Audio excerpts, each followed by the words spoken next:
नमस्कार मंडळी, हरी ब्लॉग्समध्ये तुमचं सगळ्यांचं स्वागत आहे. आज होता दसरा. दसऱ्यांच्या सगळ्यांना हार्दिक हार्दिक शुभेच्छा माझ्याकडून सगळ्यांना. आज आमच्या शोरूममध्ये खूप गाड्या डिलिव्हरी असल्यामुळे स्वामी सरांनी सगळ्या अर्ध्या कस्टमरांचा इंटरव्ह्यू वगैरे घेतला. सगळे कस्टमर आले होते त्यांच्या स्वप्नातली नवीन गाडी घेण्यासाठी शोरूमला.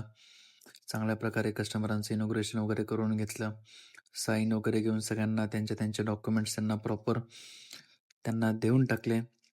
त्यानंतर कस्टमर खूप हॅपी होते. आज दसऱ्याच्या मुहूर्तावर सगळ्यांनी खूप गाड्या कस्टमरांनी आज डिलिव्हरी घेतल्या. त्यानंतर आज माझ्या स्वतःच्या कस्टमरच्या सहा सहा डिलिव्हरी होत्या. सगळ्यांना प्रॉपर डॉक्युमेंट देऊन डिलिव्हरी दिली. सगळ्या कस्टमरांना डिलिव्हरी देऊन त्यांचं स्वागत केलं. अशा प्रकारे असेच नवीन नवीन व्हिडिओ सगळ्यांना बघायला भेटतील. हरी ब्लॉग्सला सगळ्यांनी फॉलो, सबस्क्राईब, लाईक करा आणि चॅनेलला सबस्क्राईब करायला विसरू नका.